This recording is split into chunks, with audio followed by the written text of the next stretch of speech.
Assalamualaikum warahmatullahi wabarakatuh.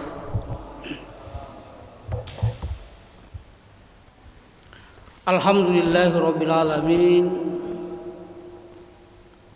Arsalahu basyiran wa nadhira wa da'iyan ila Allah bi'idhnihi wa sirajan munira. Asyhadu an la ilaha illallah wahdahu la syarikalah wa asyhadu anna Muhammadan abduhu wa rasuluh. Allahumma shalli ala Muhammad wa ala alihi wa ashabihi wa man tabi'ahum bi ihsanin ila yaumiddin, amma ba'd. Fa ya ibadallah, usikum wa iyaya bi taqwallah faqad fazal muttaqun.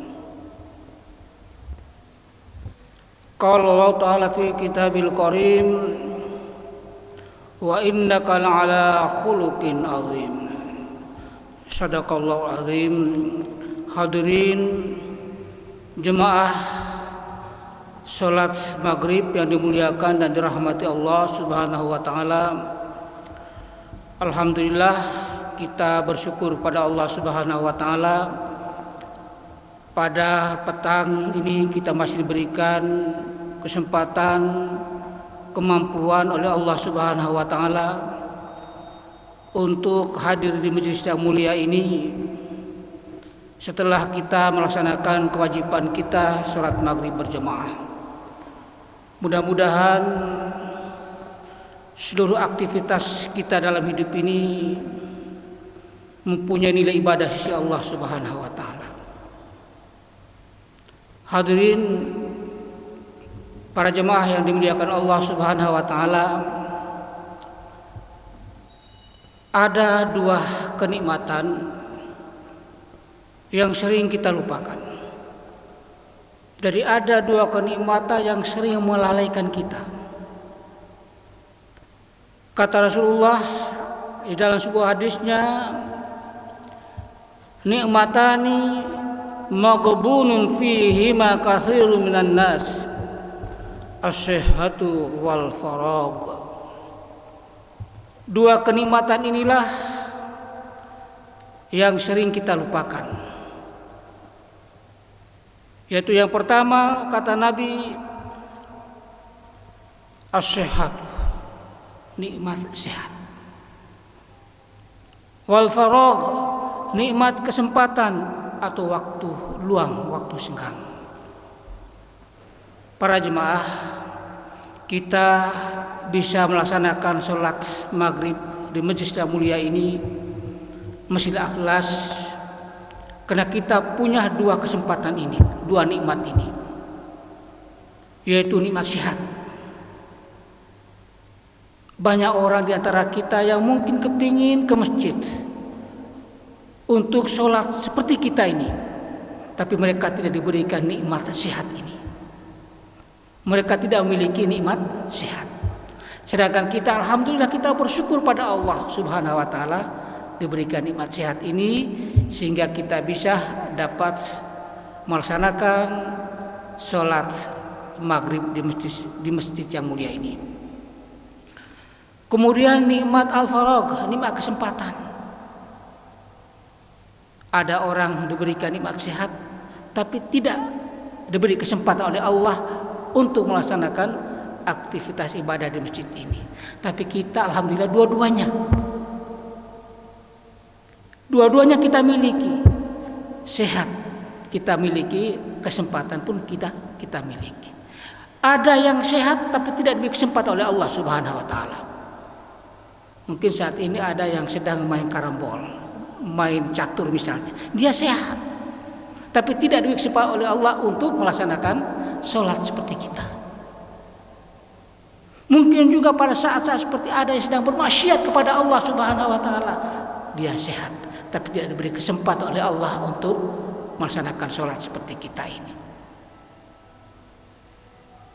Ada orang mungkin sebaliknya punya kesempatan tetapi tidak diberi nikmat sehat oleh Allah Subhanahu wa taala.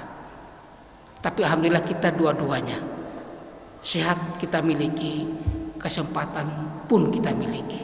Mudah-mudahan kita mampu melaksanakan kedua nikmat ini sampai selama-lamanya hingga akhir hayat kita nanti. Hadirin para jemaah yang dimuliakan Allah Subhanahu wa taala. Ya, saya ingin sampaikan adalah bahwa sesungguhnya Rasulullah sallallahu alaihi wasallam diutus oleh Allah Subhanahu wa taala. Kita mungkin sudah sering mendengar hadis innama bu'ithtu liutammima makarimal akhlak. Hadis itu sudah sering kita dengar. Sesungguhnya Rasulullah itu diutus untuk memperbaiki akhlak manusia. Karena akhlak manusia pada waktu itu sebelum Rasulullah diutus, masyarakat Arab pada waktu itu kemaksiatan merajalela di mana-mana, kemungkaran pun demikian terjadi di mana-mana, kesyirikan dan lain sebagainya. Maka kemudian Rasulullah diutus untuk memperbaiki akhlak manusia. Tidak hanya akhlak manusia pada saat itu, tetapi juga akhlak manusia pada umumnya, termasuk kita-kita yang ada di sini. Hadirin, maka Rasulullah diutus untuk memperbaiki akhlak kita ini. Maka akhlak yang dimiliki oleh Rasulullah tidak hanya diakui oleh umatnya, oleh kaumnya, oleh kita semua, tapi orang di luar Islam pun mengakui akan kebaikan akhlak beliau Rasulullah sallallahu alaihi wasallam. Bahkan Rasulullah, bahkan Allah Subhanahu wa taala pun di dalam Al-Qur'an surah Al-Qalam ayat 4 Allah berfirman, wa innaka la'ala khuluqin azim.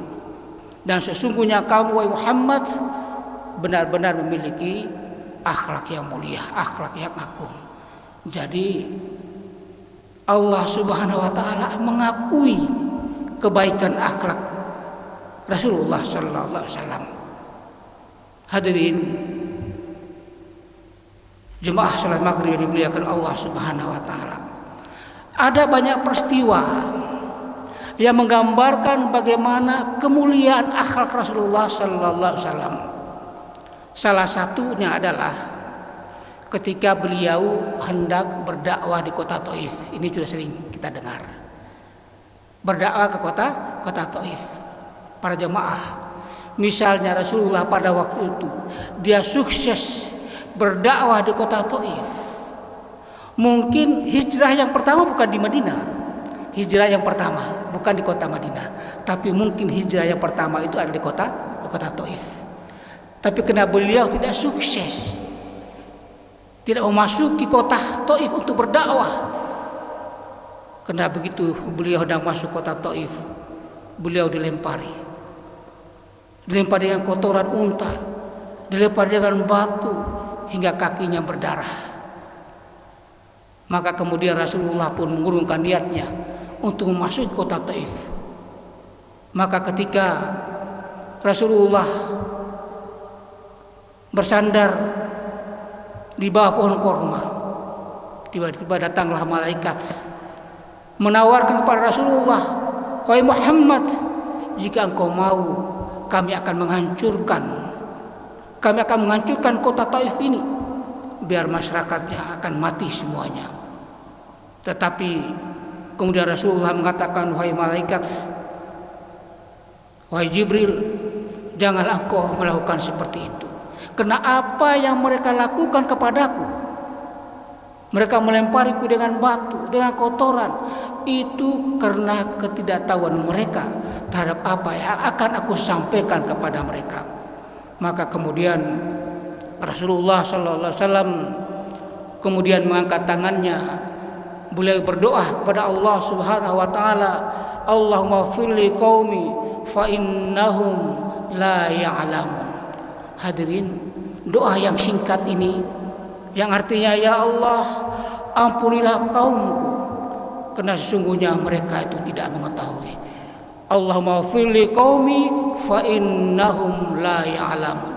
Ya Allah, ampunilah kaumku karena sesungguhnya mereka tidak mengetahui apa yang akan aku sampaikan kepada mereka. Nah hadirin para jemaah yang dimuliakan Allah Subhanahu wa taala.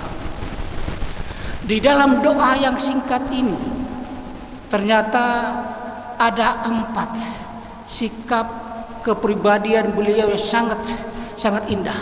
Akhlak yang terpuji yang beliau miliki yang ada di dalam doa ini, yang termuat di dalam doa beliau yang singkat ini. Beliau mengatakan Allahumma firli qaumi fa innahum la ya'lamun. Ya Allah, ampunilah kaumku karena sungguhnya mereka tidak mengetahui. Akhlak yang pertama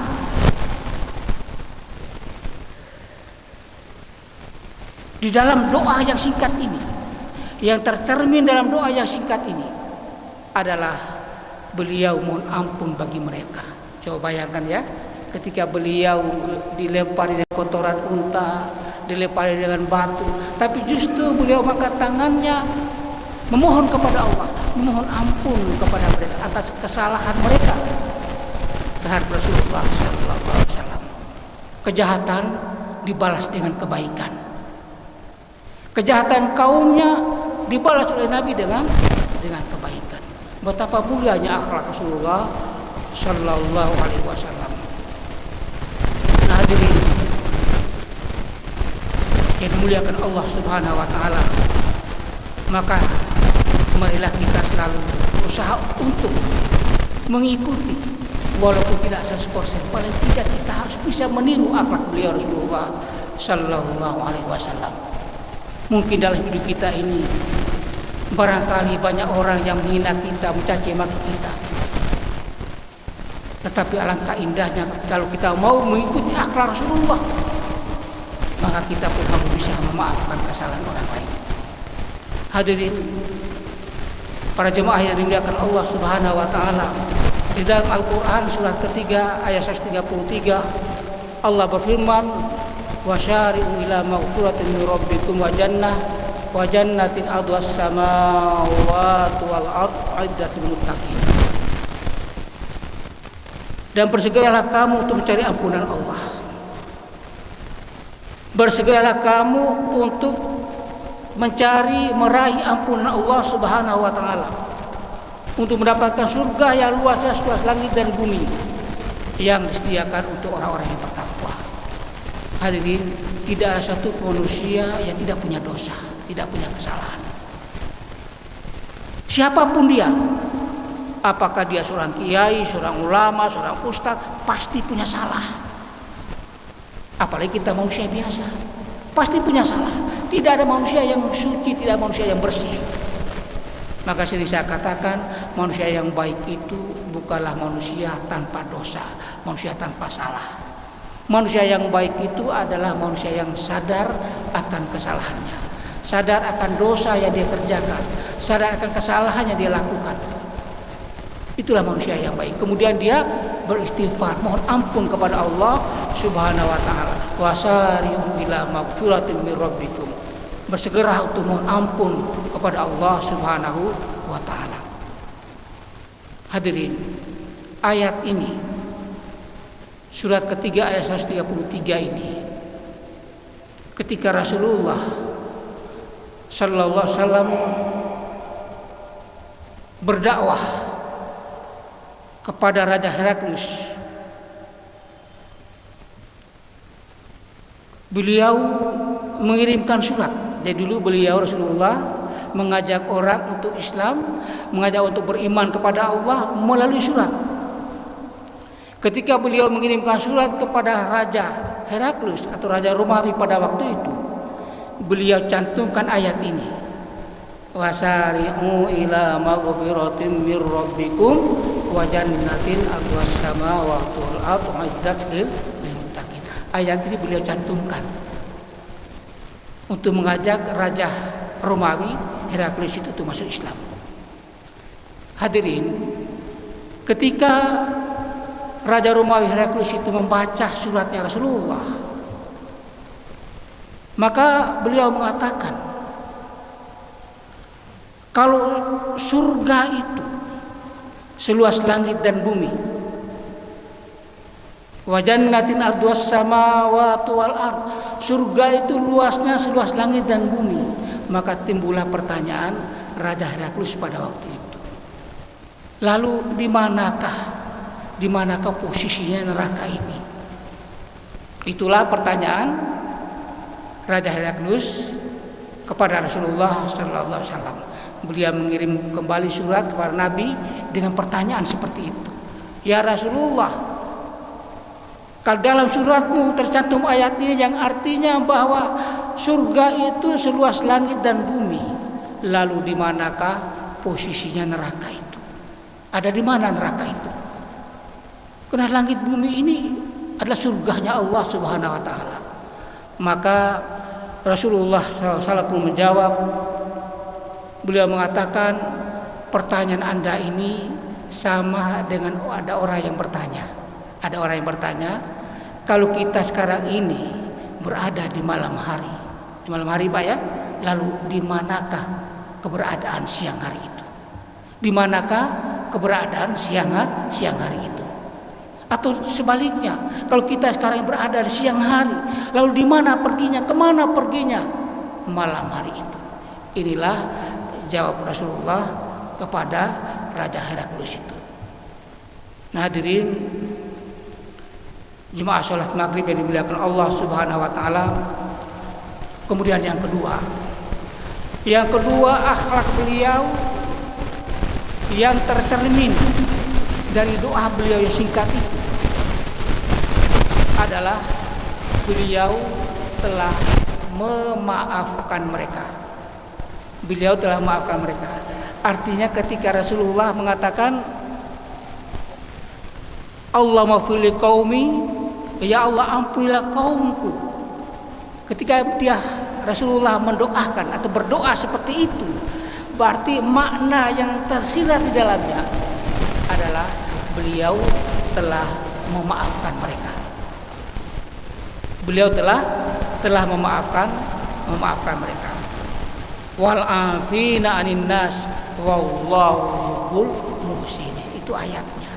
Jadi ayatnya di dalam surat ketiga ayat 134 ini Allah berfirman wal afina anin nas wallahu yuhibbul muhsinin. Dan maafkanlah kesalahan mereka, kesalahan manusia itu, dan Allah mencintai orang-orang yang berbuat kebajikan. Al-Quran surat ketiga ayat 134. Jadi ayatnya mengatakan maafkan kesalahan orang lain. Saya sering mengatakan kalau kita berbuat salah Pak ya, kepada orang lain, untuk meminta maaf itu saya kira mudah. Karena kita yang salah, kemudian kita datangi orang itu meminta maaf, itu saya kira gampang dan mudah. Tetapi ketika kita dihina, dicaci maki, dicemoohin, tapi apa kata Allah dalam ayat ini? Wal afina anin nas, maafkanlah kesalahan mereka. Jadi kita diperintahkan untuk memaafkan kesalahan orang lain. Ini memang berat. Tapi kita berusaha karena ini perintah Allah dalam Al-Qur'an. Tidak ada alasan bagi kita untuk mengikuti perintah Allah dalam Al-Qur'an ini. Wal afina anin nas, maafkanlah kesalahan orang lain. Dan Allah Subhanahu wa taala mencintai orang-orang yang berbuat kebaikan. Jadi memaafkan kesalahan orang lain, berbuat kebaikan apapun, Allah Subhanahu wa taala mengatakan bahwa Dia sangat mencintai orang-orang yang berbuat kebajikan. Hadirin para jemaah rahimakumullah subhanahu wa ta'ala. Di dalam Al-Quran itu ada dua istilah yang menggambarkan, yang menjelaskan tentang sifat memaafkan ini. Sifat memaafkan. Di Al-Quran itu ada dua kata, dua istilah yang menjelaskan tentang ini. Yang pertama adalah kata al-afwu. Al-afwu memaafkan. Yang kedua kata as-safhu. As-safhu juga memaafkan.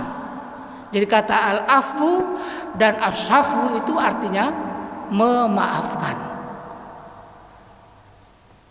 Tetapi para ahli tafsir mengatakan bahwa as-safu itu lebih tinggi, lebih luas daripada al-afu. Jadi as-safu itu lebih tinggi, lebih luas maknanya dibandingkan dengan kata al-afu. Sama-sama artinya memaafkan. Kalau al-afu itu artinya tidak membalas perlakuan orang lain. Tidak membalas perlakuan orang lain. Ada orang mungkin menghina kita, mencaci maki kita, menganiaya kita, tapi kita tidak membalas perlakuan itu namanya al-afu. Ya, tidak mau membalas kejahatan orang lain. Seperti Rasulullah tadi tidak mau membalas perlakuan jahat kaumnya. Itu namanya al-afu, memaafkan. Tapi yang kedua adalah asafu, itu maknanya lebih luas lagi. Di samping tidak membalas perlakuan orang lain, maka asafu ini artinya selalu berusaha untuk menghilangkan perasaan benci, perasaan dendam, perasaan tidak senang kepada orang itu. Dia berusaha untuk menghilangkannya.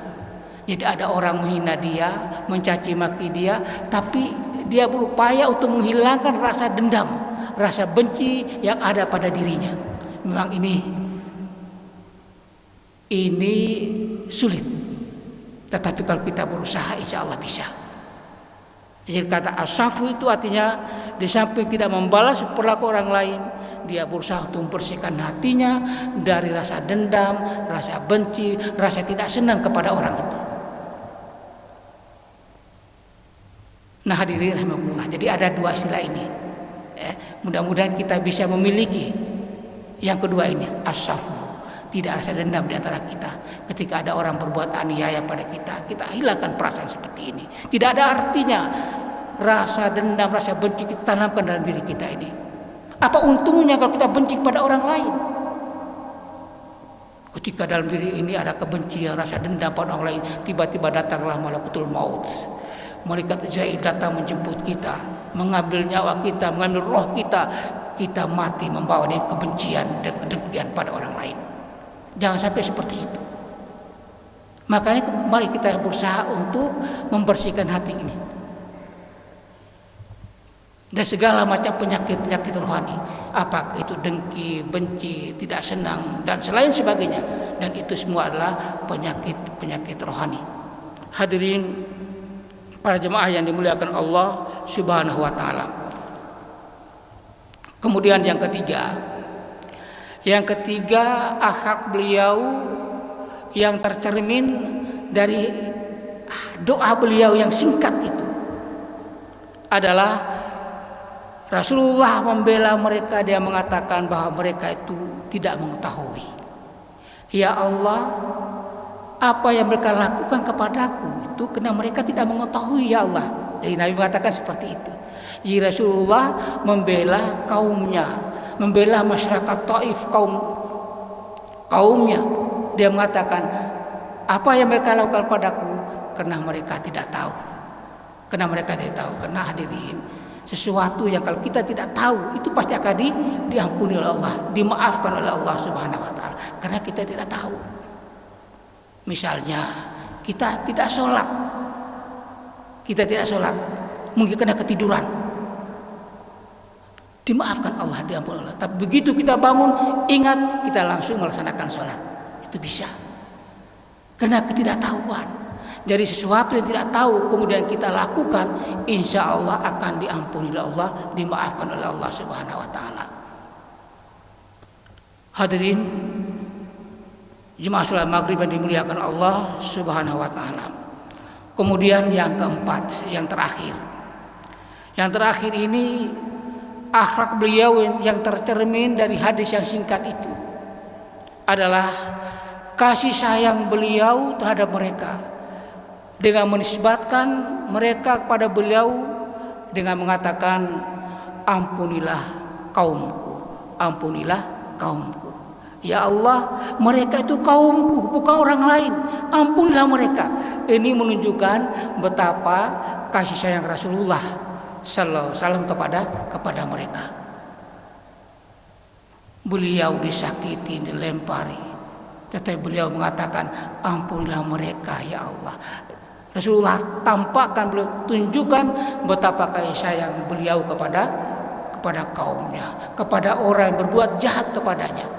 Ini hadirin, sifat kasih sayang ini juga harus ada pada kita. Maka Rasulullah, kita sering baca basmalah, Bismillahirrahmanirrahim. Ada 2 sifat di situ, Rahman, Rahim. Itu 2 sifat yang melekat pada kalimat itu. Bismillahirrahmanirrahim, dengan nama Allah yang Maha Pengasih, Maha Penyayang. Jadi Allah punya 2 sifat ini. Maha Pengasih artinya Allah memiliki sifat memberi, mengasihi kepada siapapun tanpa memandang agamanya. Apakah dia Islam, apakah dia non-Islam, apakah dia berbuat syirik atau tidak berbuat syirik, dia akan memberi. Apa yang mereka minta akan diberikan, karena dia punya sifat memberi, sifat kasih. Tetapi dia punya sifat yang kedua, ada sifat sayang. Dia hanya bisa menyayangi orang-orang yang beriman, orang-orang yang patuh, orang-orang yang tunduk, taat kepada perintahnya dan berusaha untuk menjauhi larangannya. Itulah Allah Subhanahu wa taala akan tampakkan sifat sayangnya. Hadirin, kalau Allah sudah menyayangi kita, apapun kita minta pasti akan diijabah oleh Allah Subhanahu wa taala. Apapun kita harapkan, kita mohon, kita doa pada Allah, pasti akan diijabah oleh Allah Subhanahu wa taala, karena Allah sudah menyayangi kita. Hadirin, dalam sebuah hadis yang panjang tentang kasih sayang ini, Inna Allah ta'ala khalaqa mi'ata rahmah yauma khalaqas samawati wal ard kullu rahmatin minha tibaqa ma bainas samai wal ard. Jadi dalam hadis ini, hadis kursi ini, Rasulullah bersabda bahwa Allah berfirman bahwa Allah Subhanahu wa taala ketika menciptakan langit dan bumi ini, menciptakan langit dan bumi ini, maka sebelumnya dia menciptakan 100 rahmatnya. 100 rahmatnya. Nah, yang 100 rahmat itu, satu di antaranya yang ada di bumi ini Allah turunkan ke bumi ini. Jadi yang kita nikmati, yang kita rasakan, ini cuma satu rahmatnya Allah Subhanahu wa taala. Lalu di mana 99 itu? 99 nanti akan kita dapatkan di hari akhirat. Akan kita rasakan betapa nikmatnya kasih sayang itu nanti di yaumul akhir. Di dunia ini cuma satu. Kita bisa saling tolong menolong. Kita bisa saling membantu antara satu dengan yang lainnya. Itu semua kena sifat ini. Sifat rahmatnya Allah yang titipkan pada kita ini. Tetapi hadirin, sifat-sifat seperti ini kadang-kadang kita abaikan. Kita punya sifat ini, kasih sayang kepada anak, kepada istri, pada tetangga, pada teman kita. Sifat ini ada pada kita. Tapi kita kadang-kadang mengabaikan sifat ini. Kenapa orang sering bertengkar? Kenapa sering orang berkelahi, sering berbuat aniaya pada orang dan lain sebagainya? Kenapa kemaksiatan merajalela, kemungkaran kian menjadi-jadi? Kenapa itu bisa terjadi? Karena sifat rahmatnya Allah ini yang ada padanya, dia tidak mampu menjaganya. Dia tidak mampu menjaganya. Tapi kalau kita mampu menjaganya, insya Allah kita akan berusaha untuk bebas dari kemaksiatan. Kita jauh dari dosa, berusaha untuk menjauhi perbuatan-perbuatan dosa dan lain sebagainya. Kalau sifat itu ada pada kita. Jadi manusia selamanya tidak akan mampu menjaganya. Tapi coba binatang. Insya Allah kalau binatang dia punya sifat kasih sayang pada anaknya. Bapak Ibu coba lihat kalau namanya ayam Pak ya. Ayam itu begitu dia mendapatkan makanan, dia kasihkan ke anaknya. Kasih ke anaknya. Anaknya yang 7 dia mampu merawatnya. Coba bayangkan betapa kasih sayang seekor induk ayam kepada anaknya. Punya kasih sayang dia. Ketika ada burung elang misalnya Pak ya, ada burung elang mau menangkap anaknya, dia buka sayapnya, dia melindungi anaknya. Coba bayangkan betapa kasih sayang seekor induk ayam kepada anaknya. Ini artinya ayam pun punya kasih sayang kepada anaknya. Waktu mungkin binatang yang lain, harimau ketika melahirkan dia tidak akan mungkin memakan anaknya sendiri. Dan dia sayang kepada anaknya, dia menjilati tengkuk anaknya dengan penuh kasih sayangnya. Itu harimau.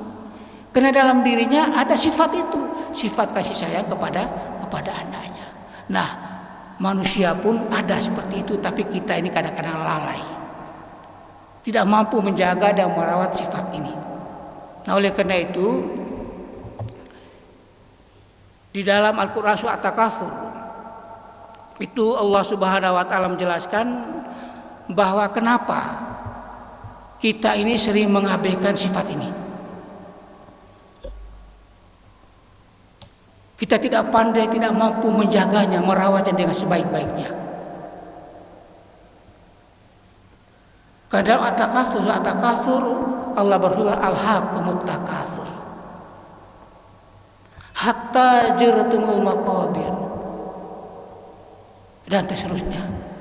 Jadi penyakit at-takatsur hilang jadi penyebabnya. Di para tafsir, kenapa kita mengabaikan sifat Rahman Allah ini, rahimnya Allah yang ada pada kita ini? Karena kita tidak, atau kita masih memiliki penyakit at-takatsur, penyakit yang sudah membanggakan diri. Dan orang suka membanggakan dirinya, itu berarti dia tidak akan mampu merawat kasih sayang Allah. Coba lihat, ada orang suka membanggakan dirinya, merasa diri lebih di atas segala-galanya, maka saya yakin dia tidak akan mampu menjaga sifat itu, sifat kasih sayang Allah Subhanahu wa taala. Maka terapinya juga ada, Allah kasih terapi pada ayat berikutnya, ayat yang kedua ya. Ayat kedua, hatta jurtumul maqabir, sampai kamu masuk ke dalam kubur, sampai kamu masuk ke dalam kubur. Para jemaah, orang hidup kan gak mungkin Pak ya, mau masuk dalam kubur gak mungkin, di kubur hidup-hidup gak mungkin. Itu maksudnya adalah ingat mati. Kalau kita ingat mati, insya Allah kita akan selalu tetap menjaga rahmatnya Allah Subhanahu wa taala. Kalau kita ingat mati, insya Allah sifat-sifat tadi, sifat angkuh, takabur, sombong, karena sifat inilah menjadi penyebabnya kita tidak pandai menjaga rahmatnya Allah, karena sifat ini. Maka untuk menghilangkan sifat ini, ingatlah kematian, hatta jurtumul maqabir. Ingatlah kematian, ingat mati itu hadirin, karena kita semua pasti akan mati, akan terbebas dari segala macam sifat-sifat yang ada pada diri kita ini, sifat-sifat jelek, sifat-sifat jahat yang ada pada kita ini. Karena kita ingat sebentar lagi kita dipanggil Allah. Jangan-jangan setelah pulang dari masjid dipanggil Allah Subhanahu wa taala. Jangan-jangan besok kita dipanggil Allah Subhanahu wa taala. Maka yang paling penting hadirin yang saya hormati, kematian bukan suatu yang ditakuti. Kamu takut ataupun tidak, kematian pasti datang. Kullu nafsin dha'iqatul maut. Setiap yang bernyawa pasti akan mati. Tidak ada tempat untuk kita bersembunyi di bumi ini. Aina ma takunu yudrikul maut walau kuntum fi burujin musyayyadah. Dimanapun kamu berada, walaupun kita bersembunyi dalam benteng yang kokoh, yang kuat, kematian pasti akan mendatangi kita. Jadi tidak ada tempat di bumi ini untuk bersembunyi. Oleh karena itu sekali lagi, tidak ada yang kita takuti. Tetapi yang paling penting adalah bagaimana kita mempersiapkan diri untuk menghadapi kematian, mempersiapkan bekal kita. Nah, salah satu di antaranya adalah ya sholat berjemaah ini. Ini bekal kita pada kematian. Mendengarkan pengajian-pengajian dimanapun, tidak hanya di Al-Ikhlas, di mana saja ada majelis ta'lim, pengajian, kita ikut mendengarkan. Itu bekal kita untuk menghadapi kematian. Hadirin para jemaah yang dimuliakan Allah, mudah-mudahan 4 sifat ini yang dimiliki Rasulullah dari doa beliau yang singkat tadi, kita juga mampu memilikinya. Yaitu yang pertama apa? Kita selalu mohon ampun pada Allah Subhanahu wa taala. Jadi jangan lupa kita pasti punya dosa Pak ya. Mari kita selalu beristighfar, mohon ampun pada Allah Subhanahu wa taala. Basahi lisan kita ini dengan banyak istighfar atas dosa dan kesalahan kita lakukan. Kemudian yang kedua, memaafkan kesalahan orang lain.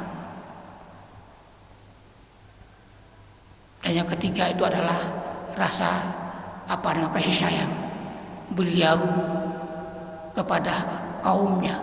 Kita pun seharusnya demikian, harus memiliki kasih sayang pada siapapun. Kalau kepada hewan saja, dengan menolong seekor hewan atau binatang, seorang perempuan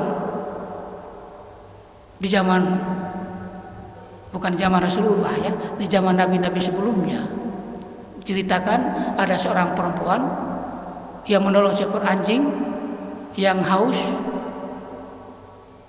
Maka Allah mengatakan bahwa dosa si perempuan itu diampuni oleh Allah Subhanahu wa taala karena hanya menolong seekor anjing yang haus. Apalagi kalau kita manusia, menolong manusia yang membutuhkan pertolongan, insya Allah dosa dan kesalahan kita pun pasti akan diampuni oleh Allah Subhanahu wa taala. Demikian Bapak Ibu sekalian saya hormati, mudah-mudahan apa yang saya sampaikan ini walaupun sedikit bisa menggugah kita. Mari kita berusaha memperbaiki diri kita, mumpung kita belum didatangi malaikat Israel, mumpung belum dipanggil oleh Allah Subhanahu wa taala. Kita enggak tahu di antara kita ini kapan kita dipanggil oleh Allah, tapi mari kita selalu mempersiapkan diri kita. Karena Nabi mengatakan orang yang cerdas itu adalah orang yang selalu mempersiapkan dirinya untuk menghadapi kematian. Itu orang yang cerdas. Kita mikir dunia boleh, silakan kita mikirkan dunia, karena kita masih hidup di dunia ini. Kita juga perlu mikirkan dunia.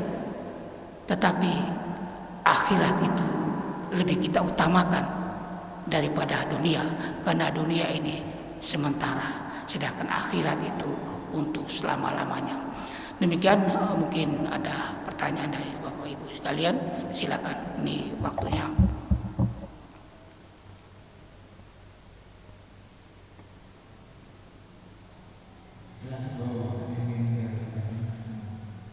Ya, kurang 3 menit atau 4 menit, silakan.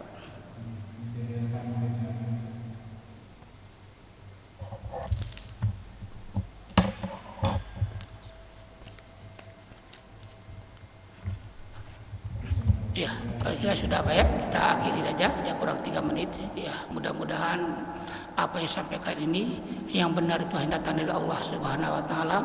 Sebagai manusia tentu banyak khilaf, banyak kelirunya, saya mohon maaf ya. Mudah-mudahan semua amal baik kita kerja selama ini diterima oleh Allah Subhanahu wa taala. Marilah kita berusaha untuk menjadi orang yang terbaik. Kita mempersiapkan diri kita untuk menghadapi kematian itu. Kita berdoa dengan mendoakan subhanakallahumma wa hamdika asyhadu an la ilaha illa anta astaghfiruka wa atubu ilaik. Rabbana atina fid dunya hasanah wa fil akhirati hasanah wa qina adzabannar walhamdulillahi rabbil alamin. Assalamualaikum warahmatullahi wabarakatuh.